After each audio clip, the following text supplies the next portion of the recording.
Shalom, selamat pagi Bapak Ibu Saudara yang dikasihi oleh Tuhan. Bersyukur pada pagi hari ini kita masih diberi kesempatan oleh Tuhan untuk tetap beribadah meskipun harus di rumah masing-masing. Tetapi tidak mengurangi sukacita kita untuk tetap memuji dan menyembah Tuhan.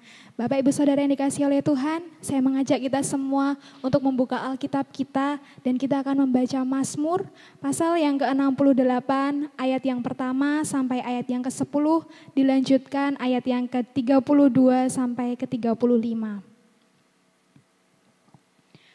Perarakan kemenangan Allah. Untuk pemimpin biduan, Mazmur Daud, nyanyian. Allah bangkit, maka terseraklah musuh-musuhnya. Orang-orang yang membenci dia melarikan diri dari hadapannya. Setiap asap hilang tertiup, seperti lilin meleleh di depan api.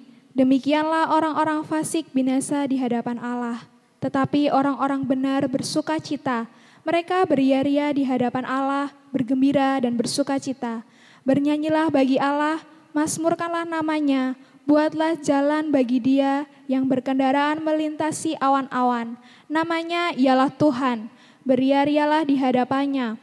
Bapa bagi anak yatim dan pelindung bagi para janda, itulah Allah di kediamannya yang kudus. Allah memberi tempat tinggal kepada orang-orang sebatang kara. Ia mengeluarkan orang-orang tahanan sehingga mereka bahagia. Tetapi pemberontak-pemberontak tinggal di tanah yang gundul. Ya Allah, ketika Engkau maju berperang di depan umat-Mu, ketika Engkau melangkah di padang belantara, bergoncanglah bumi, bahkan langit mencurahkan hujan di hadapan Allah. Sinai bergoyang di hadapan Allah, Allah Israel. Hujan yang melimpah Engkau siramkan ya Allah, Engkau memulihkan tanah milik-Mu yang gersang. Dari Mesir orang membawa barang-barang tembaga, Ethiopia bersegera mengulurkan tangannya kepada Allah. Hai kerajaan-kerajaan bumi, menyanyilah bagi Allah, bermazmurlah bagi Tuhan. Bagi Dia yang berkendaraan melintasi langit purbakala, perhatikanlah, Ia memperdengarkan suaranya yang dahsyat. Akuilah kekuasaan Allah, kemegahannya ada di atas Israel, kekuasaannya di dalam awan-awan. Puji nama Tuhan.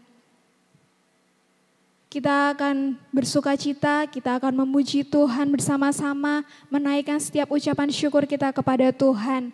Kita mau angkat pujian kita, jangan lelah.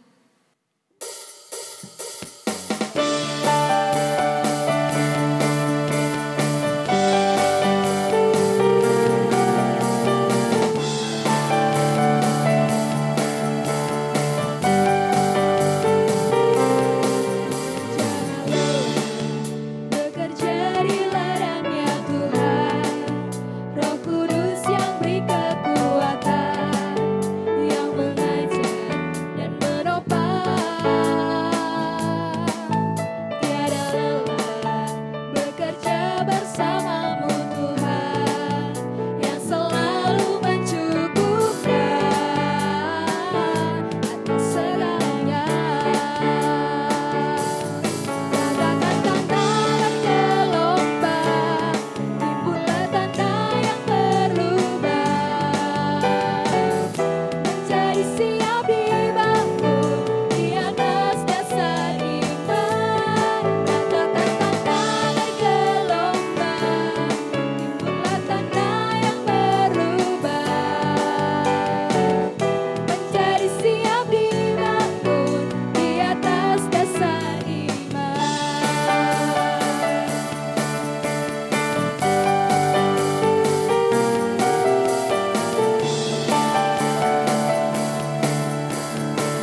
doa pembukaan dan pemberitaan firman Tuhan, saya persilahkan kepada hambanya. Mari kita berdoa bersama-sama. Tuhan Yesus, kami bersyukur kami bisa datang ke hadirat-Mu. Dengan kerendahan hati Tuhan, kami rindu Tuhan untuk menikmati jamahan-Mu. Kami rindu untuk menikmati hadirat-Mu. Kami bersyukur apapun keadaan kami ya Tuhan Yesus. Baik kami sehat, baik kami sakit, bahkan kami berlebihan, cukup ataupun kurang. Tapi kami punya kesempatan untuk datang kepadamu, beribadah menyembah Tuhan. Berkatilah kami semuanya, kami ingin membaca firman-Mu dan mendengarkan firman-Mu.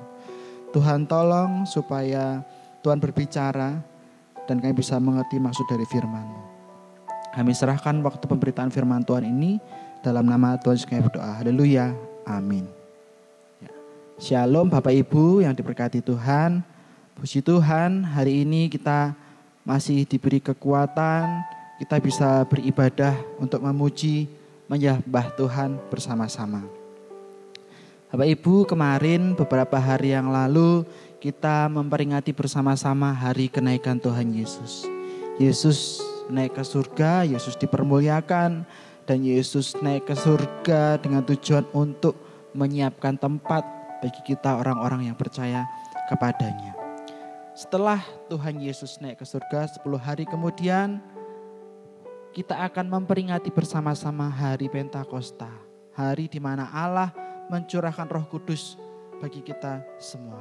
Ada jarak antara kenaikan Tuhan dan juga hari raya Pentakosta. Nah, tema hari ini kita akan pelajari bersama-sama. Di jarak, di rentan waktu itu Bapak Ibu, kita akan baca bersama-sama tentang bertekun menantikan Roh Kudus. Sekali lagi, bertekun menantikan Roh Kudus. Mari kita akan baca bersama-sama Kisah Para Rasul pasal 1 ayat 12 sampai dengan yang ke-14. Kisah Para Rasul 1 ayat 12 sampai 14. Rasul-rasul menanti-nanti. Maka kembalilah rasul-rasul itu ke Yerusalem dari bukit yang disebut Bukit Zaitun yang hanya seperjalanan sabat jauhnya dari Yerusalem. Setelah mereka tiba di kota, naiklah mereka ke ruang atas tempat mereka menumpang. Mereka itu ialah Petrus dan Yohanes, Yakobus dan Andreas, Filipus dan Thomas, Bartolomeus dan Matius, Yakobus bin Alfeus, dan Simon orang Selot dan Yudas bin Yakobus. Mereka semuanya bertekun dengan sehati dalam doa bersama-sama, dengan beberapa perempuan serta Maria ibu Yesus dan dengan saudara-saudara Yesus. Bapak Ibu, hari ini kita akan belajar. Kita akan bertekun untuk menantikan Roh Kudus. Kita bertekun dalam hal apa saja ketika kita menantikan Roh Kudus. Hari-hari di mana kita memperingati Yesus memberikan Roh Kudus bagi orang percaya. Yang pertama adalah mari kita bertekun memegang perintah dan janji Tuhan. Bapak Ibu, di bukit itu ketika Tuhan Yesus naik ke surga, waktu itu adalah perpisahan fisik antara Yesus dan para murid-muridnya waktu itu. Perpisahan antara Yesus dan orang-orang percaya waktu itu. Bisa saja waktu itu Bapak Ibu, ketika Yesus naik, yang Yesus adalah pemimpin mereka, Yesus adalah orang yang sangat mereka segani kemudian pergi. Bisa saja sekelompok orang yang percaya ini, mereka akan tercerai-berai, mereka akan berpisah satu dengan yang lainnya. Mereka tidak tahu mau pergi kemana, tidak tahu arah tujuan yang akan dituju. Dan kelompok ini mau pergi kemana mereka tidak tahu karena pemimpin mereka sudah pergi. Di waktu sebelumnya sama seperti para murid mengalami dan melihat bahwa ketika Tuhan Yesus kemudian ditangkap, kemudian Tuhan Yesus diadili dengan tidak adil, dan kemudian Yesus disiksa dan akhirnya mati. Bisa saja waktu itu persekutuan orang-orang percaya itu bisa saja bubar karena pemimpin mereka pergi, karena pemimpin mereka ditangkap. Tapi Bapak Ibu, itu tidak terjadi. 3 hari kemudian Yesus bangkit dan meneguhkan persekutuan mereka. Dan hari ini ketika kita baca bersama-sama di ayat sebelumnya kisah tentang kenaikan Yesus, mereka kembali berpisah dengan pemimpin mereka, dengan Yesus. Tapi apakah kemudian mereka tercerai-berai? Apakah mereka kemudian mengambil jalannya masing-masing? Tapi itu Bapak Ibu ternyata tidak membuat persekutuan mereka hancur. Mereka tetap bersekutu, mereka tetap bersehati di dalam kelompok, di dalam komunitas mereka. Di ayat yang pertama dikatakan bahwa mereka pulang bersama-sama ke Yerusalem. Mereka pulang bersama-sama ke Yerusalem. Ayat ini mencatat bahwa mereka kembali, rasul-rasul itu ke Yerusalem dari bukit yang disebut Bukit Zaitun.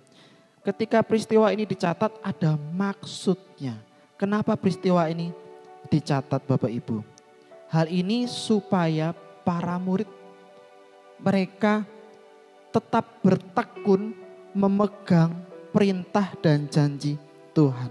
Untuk mereka kembali ke Yerusalem itu merupakan perintah yang diberikan Yesus sebelum dia naik ke surga.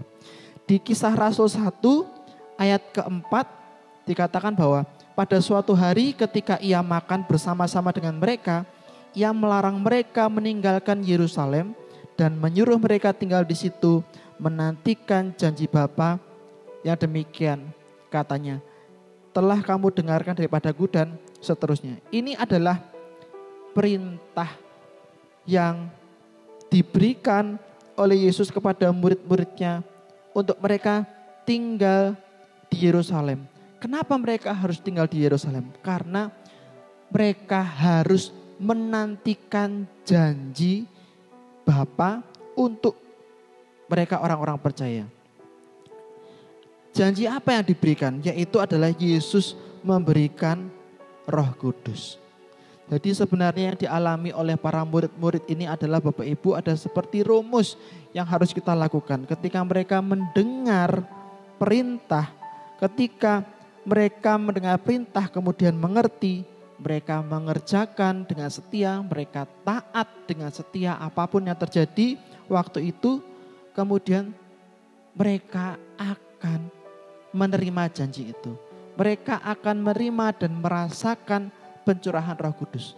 Seandainya mereka tidak taat, seandainya mereka tidak kembali ke Yerusalem, mereka tidak bisa menyaksikan kejadian yang luar biasa ketika Roh Kudus itu turun dan para rasul bersaksi dan banyak orang yang bertobat percaya kepada Tuhan Yesus waktu itu dan banyak mujizat yang dinyatakan ketika peristiwa itu. Ketika mereka tidak taat, ketika mereka ada perintah itu, ketika mereka tidak kembali ke Yerusalem, mereka kehilangan berkat menyaksikan momen itu. Bapak Ibu, kita seringkali membaca firman Tuhan, membaca renungan, mendengarkan lagu-lagu. Seringkali kita dikuatkan dengan firman dan kita menerima perintah. Seringkali kita mendengarkan janji yang diberikan Tuhan bagi kita dan itu memberikan kesegaran dan itu memberikan kekuatan bagi kita, bagi hati kita ketika kita menanti jawaban Tuhan. Tapi seringkali Bapak Ibu kita kurang sabar dalam menanti jawaban Tuhan.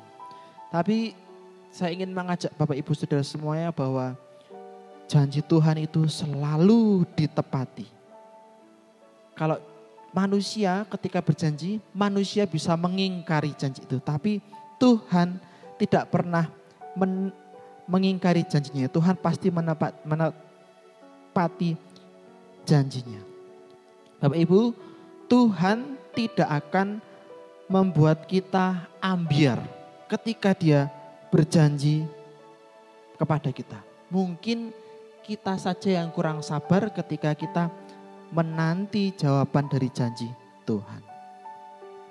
Didi Kempot itu dalam lagunya yang liriknya dalam lagunya yang berjudul Banyulangit ada lirik yang seperti ini. Janjine lunga ra nganti suwe-suwe. Pamit esok lungone ra nganti sore. Janjine lungone ra nganti semene suwene. Nganti kapan tak enteni sak tekane. Mungkin Bapak Ibu sedang nyanyi lagu ini waktu di rumah mendengar lirik ini ya Bapak Ibu. Nah, ini janji yang diucapkan manusia kepada Didi Kempot waktu itu. Manusia berjanji, katanya perginya enggak lama-lama. Katanya perginya tidak sampai sore.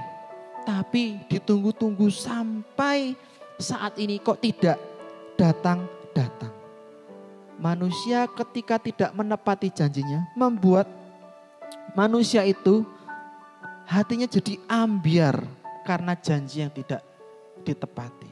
Kalau kita mendapatkan janji dari seseorang dan seseorang itu tidak menepati janjinya, rasanya hati kita itu ambyar Bapak Ibu. Tapi Bapak Ibu, Tuhan juga bisa membuat hati kita jadi ambyar berkeping-keping ketika Tuhan menepati janjinya buat kita. Ketika Tuhan menepati janjinya buat kita Bapak Ibu, kita bisa merasakan ambyar yang sangat ambyar. Matius 6 ayat 26. Ini janji Tuhan buat kita semuanya. Pandanglah burung-burung di langit yang tidak menabur dan tidak menuai dan tidak mengumpulkan bekal dalam lumbung, namun diberi makan oleh Bapamu yang di surga. Bukankah kamu jauh melebihi burung-burung itu? Nah, Bapak Ibu, saya dan Bapak Ibu yang di rumah saat ini mungkin situasinya tidak seperti biasanya, tidak normal. Saya sudah beberapa bulan ini tidak bekerja dan tidak mendapatkan pemasukan. Tetapi Tuhan betul-betul menepati janjinya. Tuhan betul-betul memelihara saya dan keluarga saya. Dan saya yakin juga memelihara Bapak Ibu Saudara semuanya. Seperti Tuhan memelihara burung-burung yang mereka itu tidak menabur dan tidak menuai. Kita ada sampai saat ini. Bahkan berkat Tuhan itu mengalir seperti sungai. Saya punya wadah beras Bapak Ibu. Ketika penuh, kemudian mulai menipis-menipis sudah hampir habis. Ternyata berkat Tuhan mengalir, disoi lagi Bapak Ibu. Menipis-menipis Bapak Ibu, karena di rumah itu makannya pada banyak-banyak. Sudah menipis, disoi lagi, disoi lagi, disoi lagi. Luar biasa pemeliharaan Tuhan. Tidak bekerja, tidak punya uang, tidak punya pemasukan, tetapi masih bisa makan. Tapi masih bisa hidup sampai saat ini.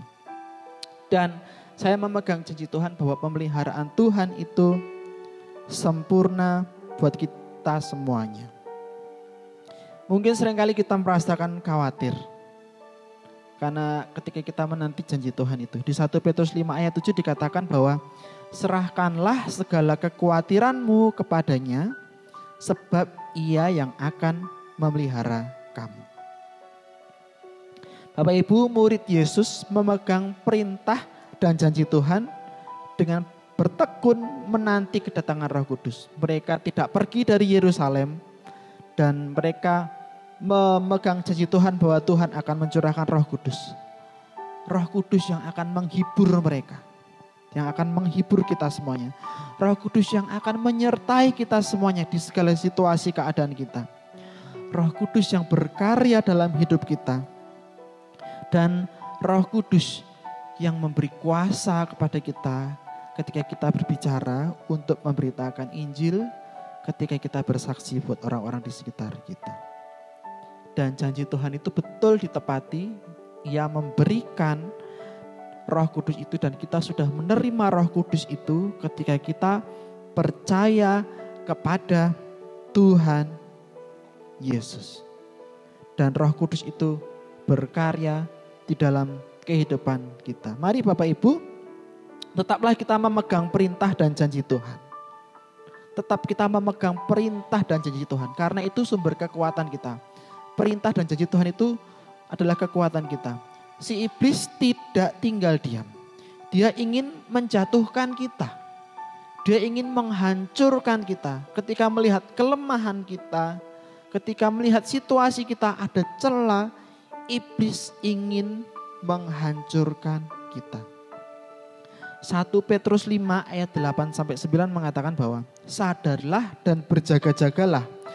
Lawanmu si iblis berjalan keliling sama seperti singa yang mengaum-aum dan mencari orang yang dapat ditelannya. Lawanlah dia dengan iman yang teguh. Sebab kamu tahu bahwa semua saudaramu di seluruh dunia menanggung penderitaan yang sama. Lawanlah ia dengan iman yang teguh. Bapak Ibu, iman itu timbulnya dari mana Bapak Ibu? Di Roma 10 ayat 17 mengatakan bahwa iman itu timbul dari pendengaran dan pendengaran oleh firman Kristus. Ketika kita mendengar firman Kristus Bapak Ibu, kita sedang mendengar perintah. Kita sedang mendengar janjinya Tuhan.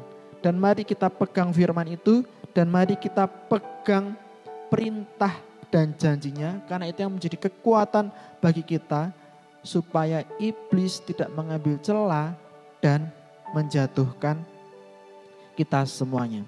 Mari ketika kita menanti hadirnya Roh Kudus, menanti hadir Roh Kudus, mari kita bertekun memegang perintah dan janji Tuhan.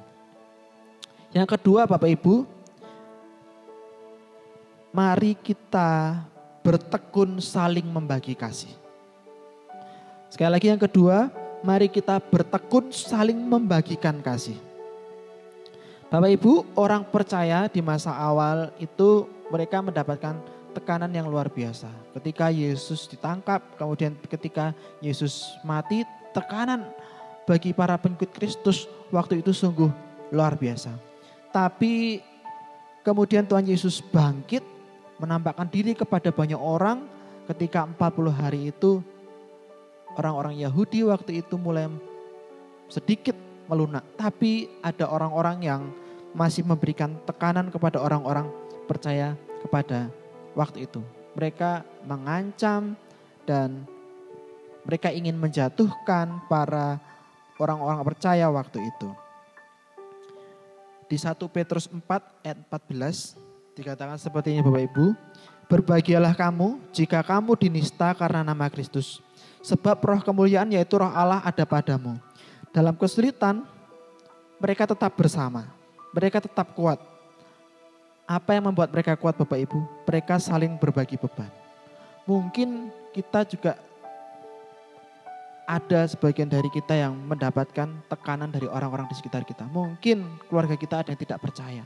Mungkin tetangga kita tidak percaya, teman kita tidak percaya dan memberikan tekanan kepada kita karena kita mengikut Kristus. Tapi firman Tuhan yang kita baca 1 Petrus 4 ayat 14 mengatakan bahwa berbahagialah kamu jika kamu dinista karena Kristus, sebab roh kemuliaan yaitu roh Allah ada pada kita semuanya. Mereka ditekan tetapi mereka tetap kuat, komunitas mereka tidak pecah, komunitas mereka tidak terberai, terpisah satu dengan yang lainnya, tapi mereka tetap kuat karena mereka saling berbagi beban. Murid Yesus itu bukan orang asli Yerusalem. Mereka berasal dari daerah Galilea dan desa-desa kecil di sekitar Galilea. Mereka tidak memiliki rumah di Yerusalem. Dan kejadian itu di Yerusalem, mereka tidak memiliki rumah. Jarak rumah mereka dari Galilea ke Yerusalem, saya cek di Google Map, sekitar 123 km. Kalau naik mobil, itu sekitar 4 jam, 5 jam. Tapi zaman itu belum ada mobil. Mereka berpindah dari satu kota ke kota yang lain. Sebenarnya di Yerusalem itu mereka sedang dalam perjalanan untuk memberitakan Injil. Mereka tidak memiliki tempat tinggal. Tapi di ayat yang kedua dikatakan Bapak Ibu bahwa mereka itu menumpang di rumah orang. Yang menarik dari kisah ini, mereka itu menumpang di rumah siapa? Saya percaya bahwa mereka menumpang di rumah orang percaya. Nah, kalau menumpang, kita kalau menumpang di rumah orang, kalau 1 hari oke lah, 2 hari oke lah. Tapi ini menanti kedatangan Roh Kudus dalam beberapa hari. Ada perasaan pekewuh. Dan kalau menampung orang itu, kita harus menyediakan tempat, berbagi makanan dengan orang yang kita tampung, berbagi keributan, berbagi air dengan orang yang kita tampung. Dan kalau kita lihat orang yang ditampung di sini ada 11 orang murid Yesus yang ditampung. Kalau saya baca di ayat berikutnya bukan hanya 11 orang, ada sekitar 120 orang yang ditampung oleh pemilik rumah waktu itu. Wow, untuk menampung orang sebanyak itu dibutuhkan kasih yang sangat besar. Dibutuhkan kepedulian yang sangat besar. Karena yang punya rumah itu harus memberi, harus menghidupi orang-orang yang mereka tampung. Dan orang yang punya rumah ini harus menghadapi tekanan dari orang-orang yang tidak suka dengan komunitas mereka waktu itu. Nah, Bapak Ibu, hari ini kita belajar dari kisah ini bahwa ketika mereka menanti, mereka saling membagikan kasihnya. Mereka saling mendukung satu dengan yang lainnya. Ketika menantikan kedatangan Roh Kudus, mereka saling mendukung dan membagikan kasih mereka. Bapak Ibu, situasi pandemi saat ini kita juga harus saling mendukung satu dengan yang lainnya. Saling memperhatikan, saling menolong satu dengan yang lainnya. Cara paling mudah, mungkin kita tidak bisa memberikan bantuan yang di situasi sulit ini yang sifatnya uang atau yang sifatnya material, mungkin kita susah untuk memberikan itu karena mungkin kita juga terdampak. Tapi Bapak Ibu, mari kita bisa memberikan apresiasi kepada orang-orang di sekitar kita. Mari kita bisa memberikan semangat pada orang-orang kita di sekitar kita. Mari kita menebar harapan yang positif, menebarkan optimistis di sekitar orang-orang yang dekat dengan kita, Bapak Ibu. Ada kisah raja, Bapak Ibu. Raja ini adalah raja yang buta, matanya yang satu buta. Kemudian matanya tertutup seperti ini, kakinya yang satu itu panjangnya tidak sama. Jadi jalannya agak pincang. Bentuknya kurang baik. Jadi raja ini cacat, matanya buta satu, kakinya yang satu panjang, yang satu pendek. Kemudian suatu hari dia ingin dilukis. Karena waktu itu belum ada foto, dia ingin dilukis. Ketika dilukis Bapak Ibu, dia memanggil tukang lukis profesional. Dan pelukis ini sungguh jujur, dilukislah semuanya. Matanya, hidungnya, kakinya semua dilukis sempurna. Ketika ditunjukkan kepada raja, raja ini sangat marah sekali. Kamu menghina saya, kamu mengejek saya. Kemudian raja ini menyuruh pengawal untuk membunuh pelukis yang pertama. Kemudian dipanggillah pelukis yang kedua. Karena pelukis yang kedua sudah mendengar kisah dari pelukis yang pertama. Kemudian dia mulai melukis. Dan dia membuat matanya yang satu rusak itu dibuat menjadi bulat, menjadi sempurna. Yang tadinya kakinya panjang sebelah, dibuat kakinya menjadi panjang yang sama. Panjangnya sama Bapak Ibu. Kemudian hasilnya ditunjukkan kepada raja ini. Kemudian raja ini marah sekali lagi. Dan dia mengatakan, kamu menghina saya ya. Saya itu tidak punya mata satu. Saya tidak punya kaki, yang satu pendek. Kenapa kamu gambar seperti ini? Pengawal, tangkap ini. Dan akhirnya pelukis yang kedua juga dibunuh. Karena dia ingin sekali digambar, Bapak Ibu, dilukis. Dia mencari pelukis dan tidak ada yang berani untuk melukis. Karena kekuasaan yang begitu hebat, akhirnya ada satu pelukis yang didapat. Dan ketika dia mau melukis, dia mengatakan kepada raja ini, Raja, saya akan melukis Anda. Tapi berikan saya waktu 2 hari untuk saya berpikir, untuk saya berdoa dan minta hikmat sama Tuhan. Singkat cerita, 2 hari kemudian raja ini dilukis. Setelah dilukis ditunjukkanlah hasil lukisan itu. Dan raja sangat senang sekali ketika melihat lukisan itu. Bapak Ibu tahu apa hasil lukisan yang dilukis oleh orang pelukis yang ketiga ini? Ternyata pelukis ketiga ini melukis raja itu sedang menembak senjata dengan mata sebelah yang tertutup dengan posisi dia merunduk sehingga kakinya yang panjang sebelah tidak terlihat. Sehingga raja itu terlihat gagah. Raja itu terlihat hebat sekali menutupi kelemahannya. Bapak Ibu, untuk pelukis ini adalah pelukis yang cerdas. Dia mengapresiasi, dia melihat, dia memuji, memberikan semangat kepada raja waktu itu. Dan raja itu senang. Di situasi sulit saat ini Bapak Ibu, mari kita saling memberikan apresiasi, memberikan semangat, memberikan harapan, motivasi bagi orang-orang di sekitar kita dan kita berbagi itu. Mari kita membangun kepedulian kita. Mari kita mendengarkan orang-orang di sekitar kita. Karena ketika kita mendengar dan tahu situasi keadaan saudara-saudara kita, maka waktu itu akan muncul dalam diri kita kerinduan untuk membantu mereka. Mari dalam masa penantian kita ini Bapak Ibu, mari kita bertekun saling membagikan kasih. Dan yang ketiga Bapak Ibu, yang ketiga adalah bertekun berdoa dan bekerja. Bapak Ibu, setiap hari kita berdoa. Berdoa menaikkan pergumulan kita pribadi, lepas pribadi. Kita berdoa ketika Tuhan melimpahkan berkat-Nya secara luar biasa, kita menaikkan ucapan syukur kita. Ketika kita ingin sesuatu, kita minta sama Tuhan dan kita terus berdoa. Dan menunggu jawaban janji Tuhan.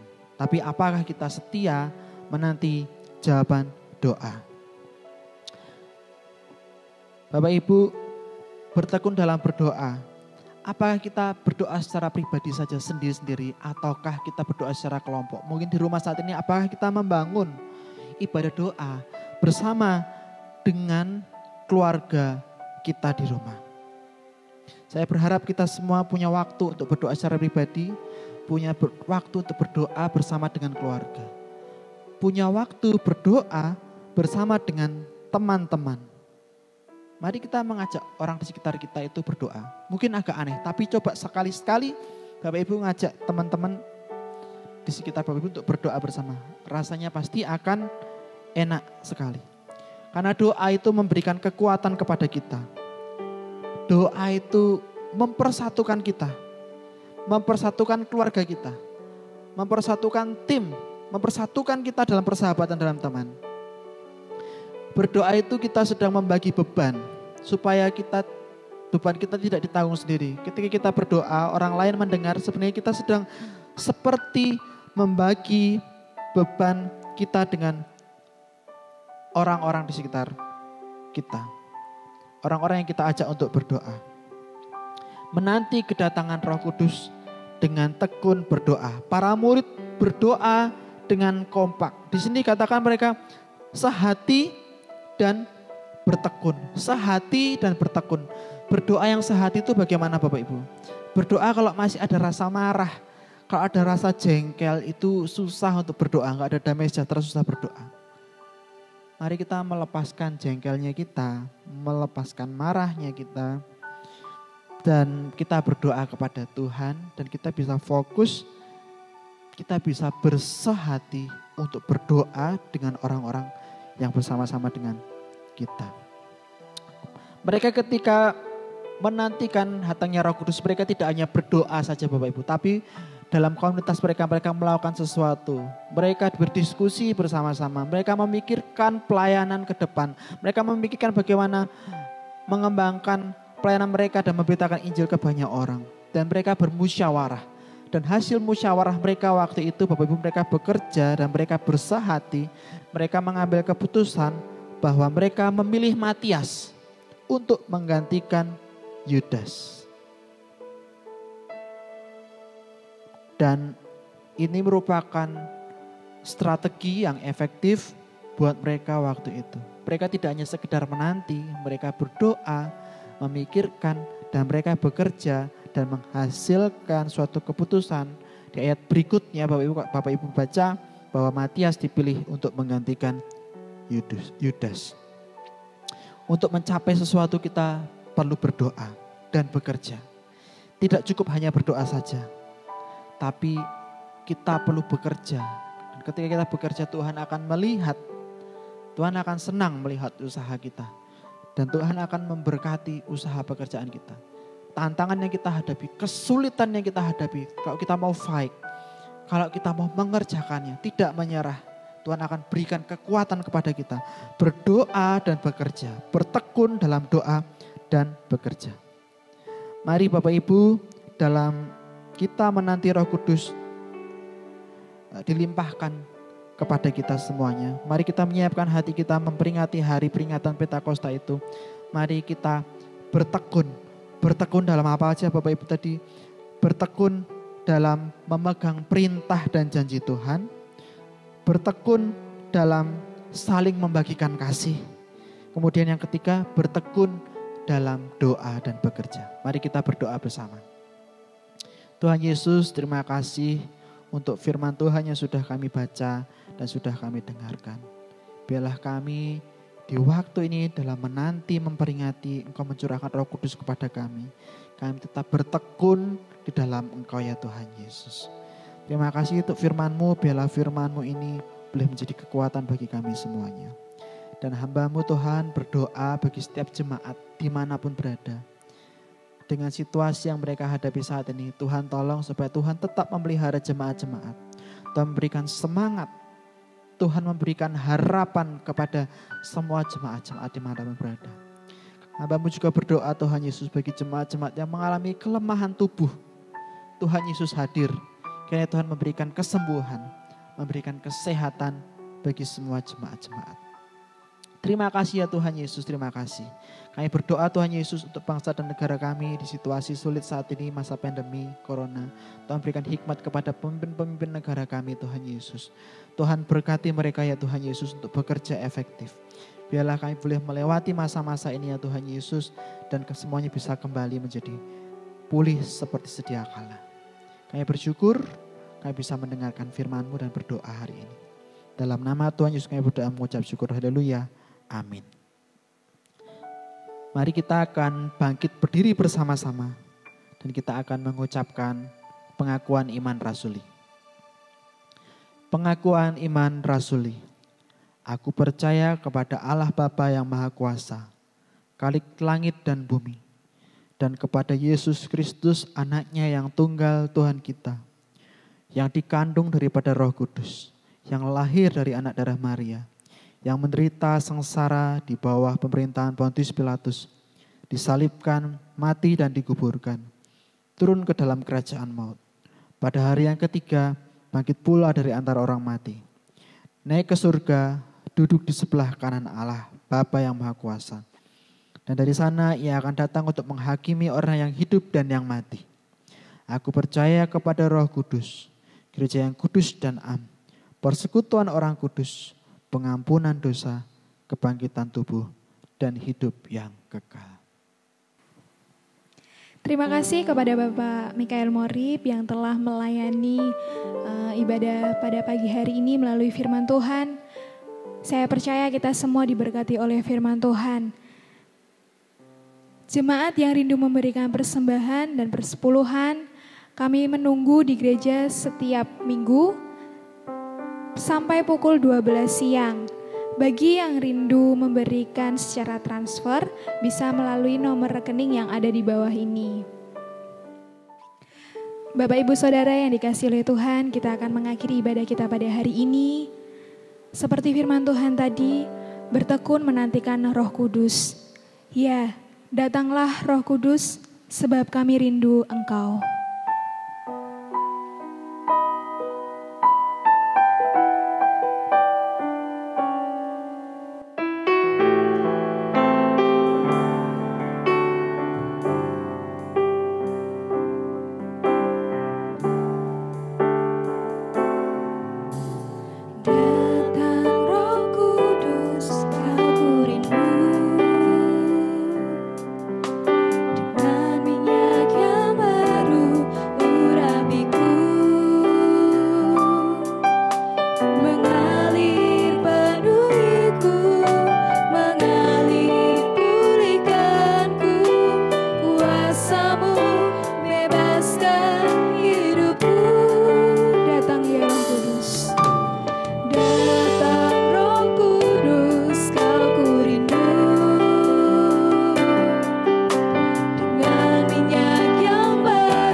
Tuhan Yesus, kami bersyukur kami bisa beribadah di hadirat-Mu.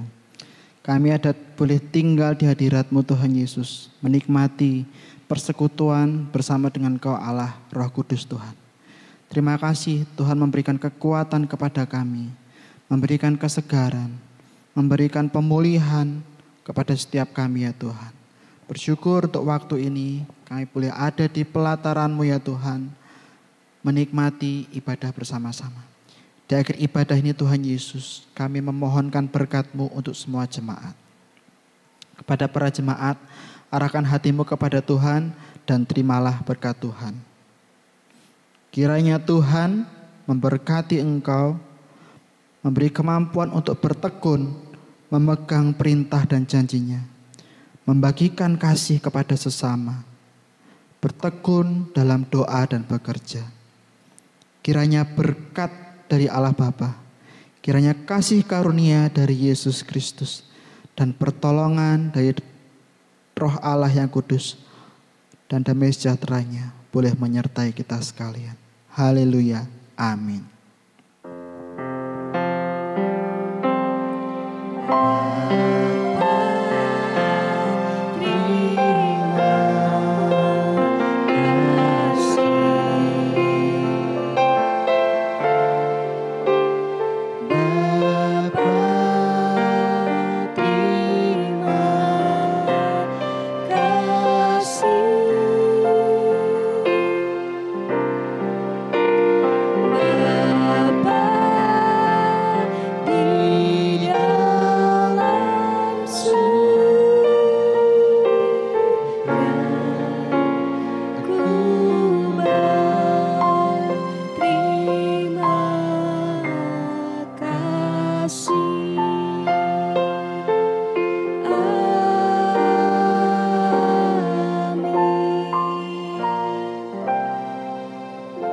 Selamat hari Minggu, Tuhan Yesus memberkati kita semuanya.